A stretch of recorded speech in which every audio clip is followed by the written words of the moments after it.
জয় গুরু। আজ আমি দাদা গুরুর সাথে ভাগবত পাঠ আলোচনা করব। গীতা বা ভাগবত আমরা দুটোই পাঠ করে থাকি, যেদিন যেমন হয় সেদিন সেটা পাঠ করি। আজকে ভাগবত পাঠটি আলোচনা করব।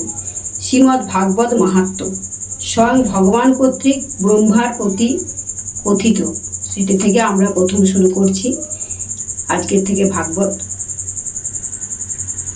গীতা ভাগবত হচ্ছে আমাদের সনাতন ধর্মের মেরুদণ্ড, তাই গীতা ভাগবত প্রতিদিন পাঠ করা উচিত।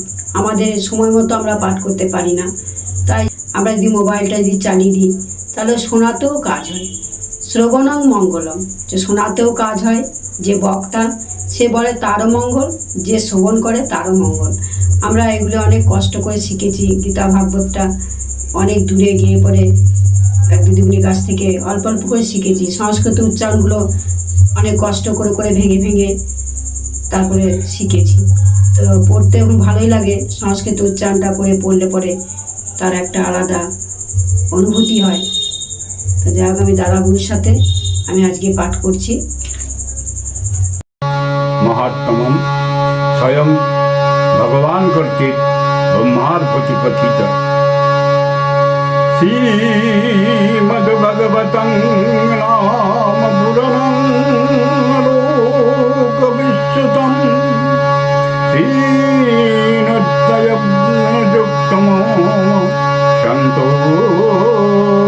সন্তোষকারণং নিত্যং ভগবতং যত্তু পুরাণং পঠতি নর প্রত্যক্ষরং ভবেৎ তস্য কপিলতনয়ং ফলম।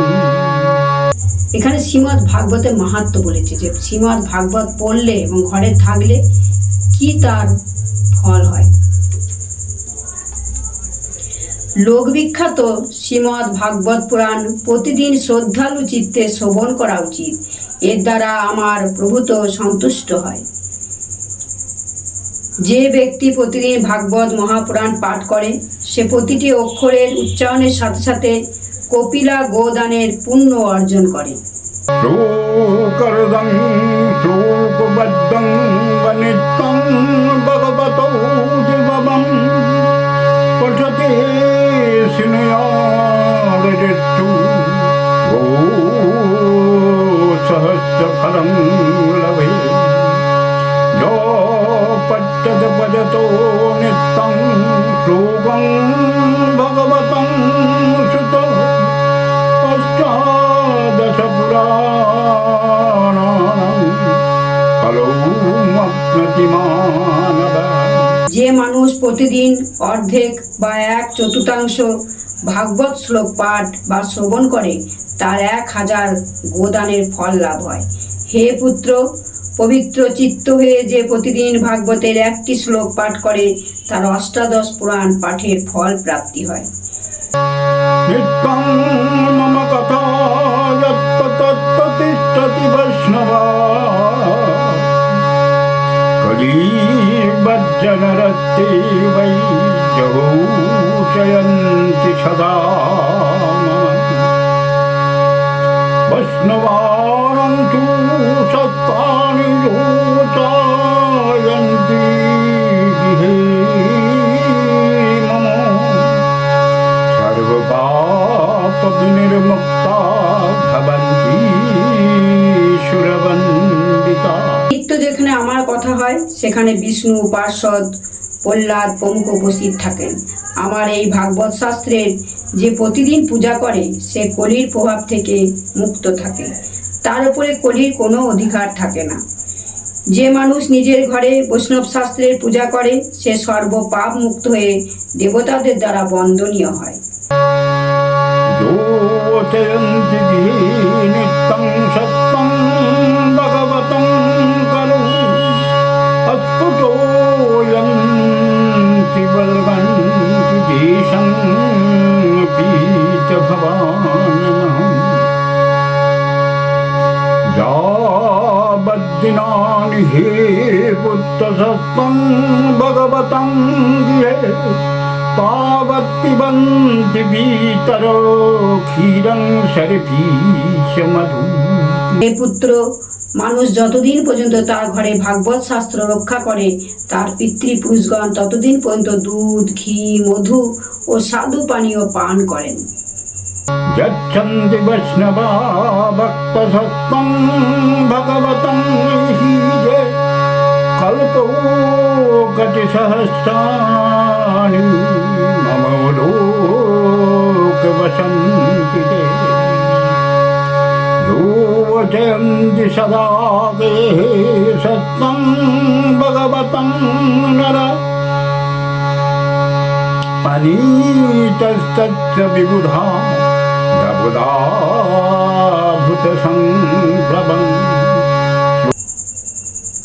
বিষ্ণু ভক্ত মানুষকে যে ভক্তিযুক্ত চিত্তে ভাগবত শাস্ত্র দান করে, সে সহস্র কোটি কল্প পর্যন্ত, অনন্ত কাল পর্যন্ত আমার বৈকুণ্ঠ ধামে নিবাস করে। নিজ গৃহে ভাগবত শাস্ত্র পূজনকারী ব্যক্তি এক কল্প পর্যন্ত সমস্ত দেবতাদের পরিতৃপ্ত করে। লোকর্দং শ্লোকপাঠং বরং ভগবতং সতো সহস্র সহস্র কিমন্নৈ সত্যসঙ্গয়ং নো যত্ত তিষ্ঠতি সত্যং ভগবতং খলু নো তস্য পুনরাবৃত্তি।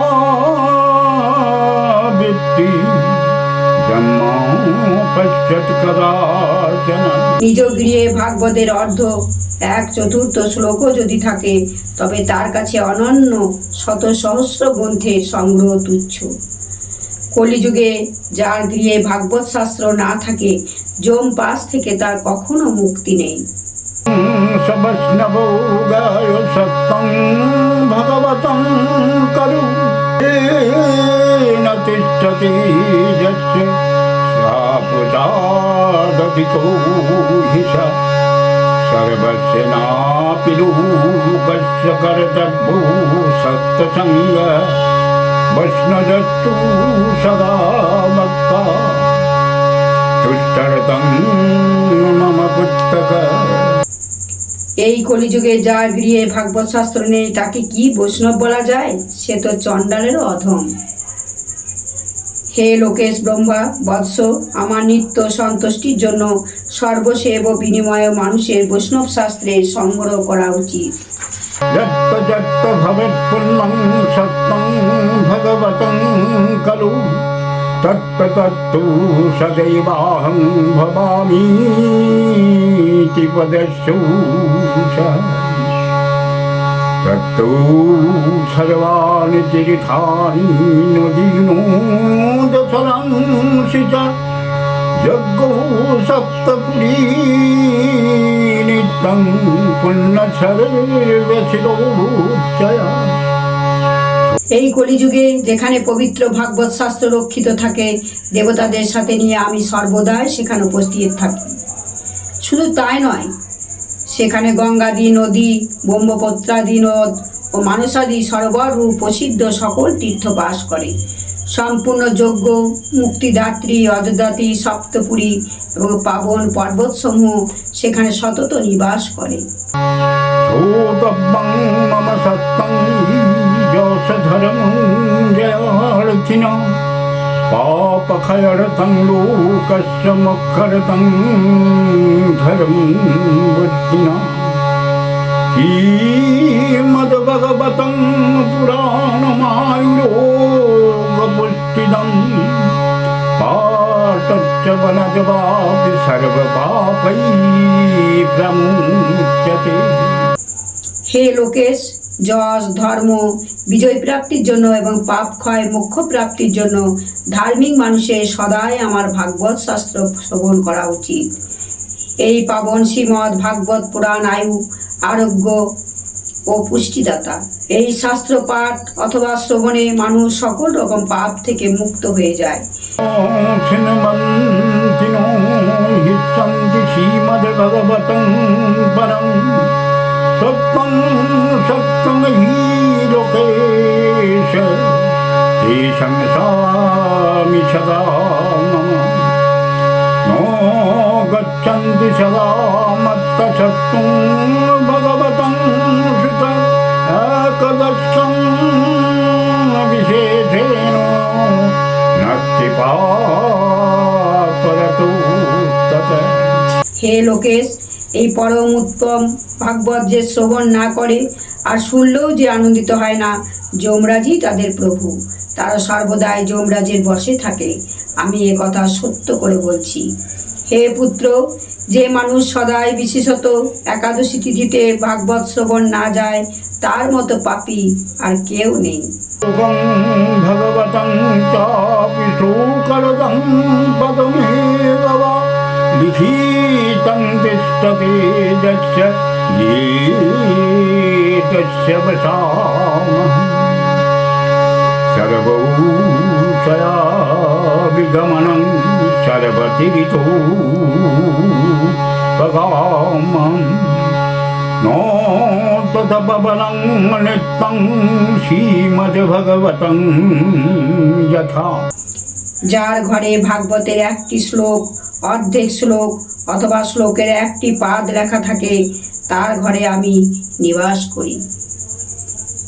মনুষ্যলোকে সমস্ত পুণ্য আশ্রমে ভ্রমণ বা সম্পূর্ণ তীর্থসময়ে স্নানও তত পুণ্যকারক নয়, একক এই শ্রীমদ্ ভাগবত যত পুণ্যকারক।